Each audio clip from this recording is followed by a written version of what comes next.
30 yaşıma qədərki həyatımdan fərqlənən bu bir il mənim üçün çox qeyri-adi oldu. 30 yaşıma qədər həyatın yazdığı senaridə öz rolumu oynadım. Daha sonra belə olmaz, qələmi öz əlimə almağın zamanıdır deyə düşündüm. Bugün 31 yaşım olur.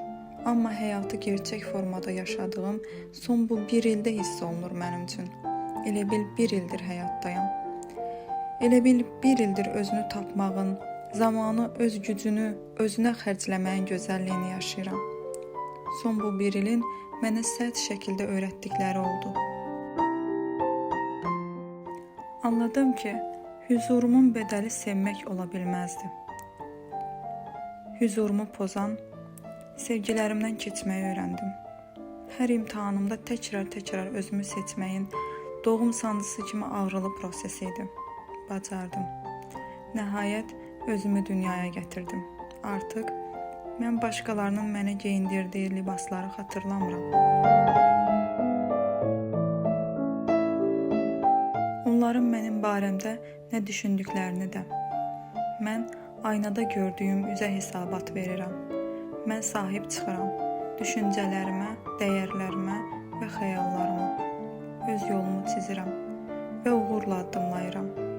Məni geridə qoymuş insanları mən də geridə buraxıram. Çünki onların artıq mənə xidmət etmədiyini bilirəm.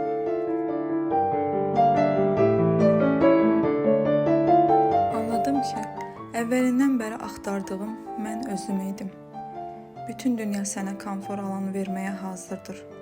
Amma cəsarət öz həyatına özünün liderlik edə bilməsidir. Başqalarının mənim üçün çizdiyi yollarda azmadım. Mən senaridən çıxdım, çünki senarist oldum. Mən roldan çıxdım, çünki rejissor oldum. Nədir xoşbəxtlik? Pul, yoxsa pulun gətirdiyi rahat həyat? Yoxsa rahatlığın gətirdiyi komfort? Yoxsa gözəl geyimlərmi?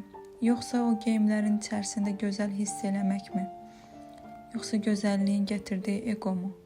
Yoxsa egonu sığallayan yalanlarmı? Yoxsa yalanların əksi olan gerçəklərmi?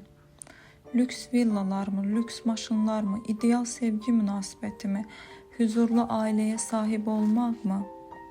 Məncə heç biri. Çünki mənə görə xoşbəxt olmaq özün olmaqdır, var olmaqdır, nəfəs almaq və bunu hiss eləmək. Bizim həyatımız bizim düşüncələrimizin ətrafa əks olunmasıdır.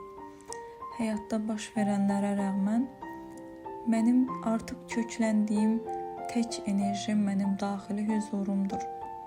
Bu yaşda belə bu qədər fərqindəlik üçün Rəbbimə sonsuz təşəkkürlərimi bildirirəm. Fəridə Azadə, yaxşı ki doğuldun, yaxşı ki varsan. Ad günü mübarək olsun.